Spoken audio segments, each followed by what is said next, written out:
نه خو ته یې دا سیاست او سبا بهر کې خلک غول خوري موږ باید دا ولې خوري ته باید سیاست ده دا خو منطق نه ده منطقي وغږېږه داسې خبرې وکړه تعمیلات یې ومني دا څنګه کېدلی شي چې ګوره د پنجاب په نامه دې موږ ملک په باروتو وسوځوه د پنجابي په نوم د مار 2 کلن ماشوم د مور په غېږ شهادت ورسوه د پنجابي په نوم د قندوز مدرسه بمبار کړه 6 کلن ماشومان د پاکستان کرنلان او جرنلان کړل سیمې خاردار در باندې تیر که روزانه زندانونو کې د خلک د پنجابي په نامه اچولي نن پنجاب ته دومره اعزاز ورکول چې بسته کابل کې د رسختی شرمېږئ نه آیا دا خجالت نه باسئ هغه تبلیغاتو ماشین مو چې 20 کاله د پنجابي په نوم چالان کړی و هغه خلکو ته څه جواب لرئ تاسو خو نور څه لرئ نه دغه د پنجابي په نوم باندې تخریب مو که له لاسه ووته څه فکر کوئ چې دا ملت به لاړې درتونه کي څه فکر کوئ چې آینده کې چې دا خلک راځي او تاسو ته وایي چې ښه تا خو پرون دوی ته پنجابیان ویلې نن په سفر په رسمي سفر دومره پروتوکول ولې له چا نه وډار سولئ څه وجه وه همدقسې نجیب ګاو هم دا خبرې کولې چې کله د قدرت په ګدۍ ناستو پنجاب پنجاب پنجاب پنجاب لیکن کله چې د قدرت نه محو سو عسکر مردار شو جنرالان لاړه کودتا پې باندې وشو له میدان وایي نه یې راوګرځو چېرته ځې وایي زه خو مودي ته ورځم بت ته سجده کوله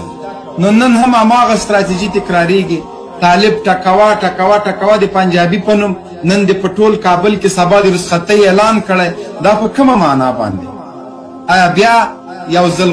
غولېږئ تاسو خو د همدغه د طالب د محوه کولو په خاطر باندې د ډیورن اعزاز ورکړه چې مخاردار مو تیر که د ایسای مستنطقین مو کابل ته راوسته د امنیت ملي په دفتر کې استنطاق وکړه د دوی په فرمایش د پنجاب په فرمایش د امنیت ملي رئیس له دفتر نه لرې که له وظیفې نه دې لرې که رحمت الله نبیل چا لرې که تاسو خبر یاستئ نیم پارلمان کې د پنجاب جاسوسان ناست دي د همدغه رازق لغړی دا اوس ورسه په پټ او په کراچۍ او په دې په ژوب کې دلته بلډینګونه اپارتمانونه دي دغه ایوبي چې موږ سره لایف ته راغلی چې کله مې حقیقت ورته ویلی چې جناب اعلی ته خو اوس هم په کراچۍ کې پراپرټي لرې په پنجاب کې پراپرټي لرې د پنجاب په نوم والیانو په پنجاب کې همدغلته اختطاف نه سو د هرات والي چېرته ونیول سو په اسلام آباد کې څه شی کول نیم وزیران د کورونه په اسلام آباد کې دي وقتی چې تاسو د اسلام آباد غلامان هم یاستئ مزدوران هم یاستئ سیکولران مو له دې جنس سره خولۍ په سر کړي دي او چغې وهي یو جهادي رهبر هغه څوک چې د روسانو په خلاف مسلح جهاد کړی هغه ته پیغورونه ورکوي هغه ته وایي چې ته راغلی ته د اسلام آباد نه د کابل د خاورې باد وایي زه دې ته حیران یم دې منطق ته چې او رزیله او خنزیره او سیکولره خو تم د همدغه خپل د حکومت په خلاف لګیا تظاهرات کوي جلوسونه کوي ښځې ګډې د چا په خلاف یې کوي ته د همدغه پنجاب د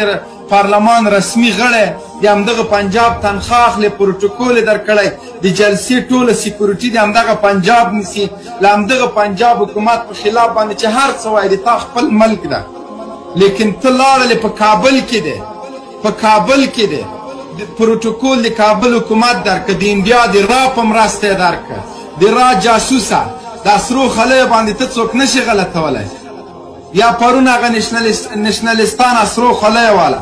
دوی څوک نشي غلطولی له کابل نه د په طالب باندې ډز وکړه چې دا ترورستان دي تا ته دا اجازه چا درکړې د ما د ملک په چارو کې مداخله وکړه هغه څوک چې د خاورې اتلان دي زمریان دي غازیان دي هغه ته ترورستان وایه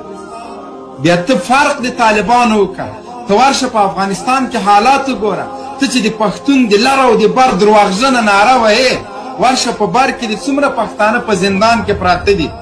د تا به 2-3 زره کسان ورک وي یا به په زندان کې وي ورشه هلته د ناټو قوت امریکا د صلیب لښکرې راغلي دي همدغه د کابل بېواکه او بلواکه د CIA نوکر رژیم یې راوستی زندانونه له پښتنو په دې جرم ډک کړي چې ته طالب یې هلته د خوله ماته وه هماغه ارګ نه راجیک سولې همالته چې شړونګا بابا په 15,000 رایه باندې ولسمشر کېده تا ونه غپل تا په یو هوټل کې طالبانو ته ترورستان ونه ویلې او د سیکولر بچی چې چېرته دې نه کار هلته دې څه کار د تا یې څه د افغانستان په دې خونړي سیاست کې چې ته ګوتې وایې د تا دا کیشه په خوله دې ورک سي د دویم جنرال رازق ته په خپل ملک کې نرې خپل حقوق دې واخله. تا ته چا د لار او د بار خبرې کړي؟ ته د یو ملک د پارلمان رسمي غړی ته چې کاره یې چې راځې لکه سپی د خولې کې نیولی د راځې غاپې د افغانستان مجاهدینو اتلانو او غازیانو پسې خبرې کوي. هغه چا پسې خبرې کوي چې په یوه پیړۍ کې 3 امپراتوریانې ړنګې کړلې. ته راجګېږې هغه په بل چا پورې منصوبوې. نن دې بیا همدغه د تا کوم پارلمان چې ته ممبر یې د همدې پارلمان ممبر دې زه هلته ورسه اوس د کابل ګوډاګۍ ادارې ته ووایه چې دلته دې ولې پروټوکولونه ورکول؟ خلکو پسې فضول مه غږېږئ، خپل حیثیت وپېژنئ. په غرب کې په اروپا کې ناستو سیکولرانو ته وایم، سکشویانو ته وایم، سوسیال خورو ته وایم، ډېر د شرم او د خجالت خبره ده. په کومو سترګو به تاسو له دې وروسته دې ملت ته ګورئ؟ تاسو خو طالب ته پنجاپی ویلې. دغه کار که طالب کړی وای د هلمند یوې سیمې ته یو پاکستانی راوستی وای نن به مو څومره غوغا شروع کړې وه. دغه کار که طالب کړی وای خالي د پاکستان یو بیرغ یې همداسې یو طالب لاس کې نیولی وای تاسو به نن څومره ټاپې پرې لګولې. خپله چې بیا غول خورې وای دا سیاست ده. ولې طالب په سیاست نه پوهېږي؟ هغه طالب چې نړیوال په سیاست کې مات کړه، په ډیپلوماسۍ کې مات کړه، هغه په دې نه پوهېږي چې له ګاونډیانو سره ډیپلوماسي او سیاست وکړي. هغه په دې نه پوهېږي چې ګاونډیانو ته قناعت ورکړي. هغه غلام ده. لیکن ته چې د همدغه هیواد چې ته خپل دښمن بولې روزانه د کونړ په راکټونو وړي، نن صدراعظم درځي بیرغونه د ټول کابل نیولي رسختیانې ورته کوي، د ګلانو ګېډۍ به ورته سبا وړاندې کوي، سبا به افغان پیغلو چې د ګلانو ګېډۍ ورته نیولي.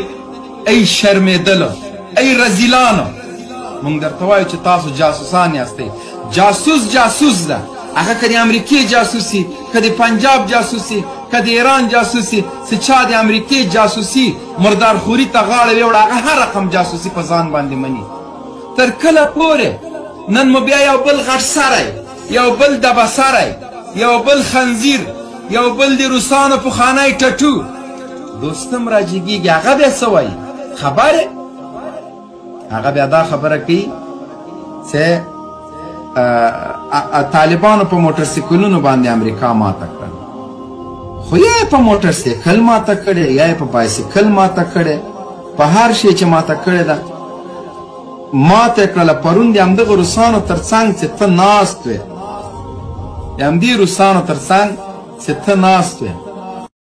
القتال من شان نفسي قبل وسط وادي جبال. خبري عن أسود الحرب وأهل النزال باللي والفات يدي شبت على الراس نار. خبريهم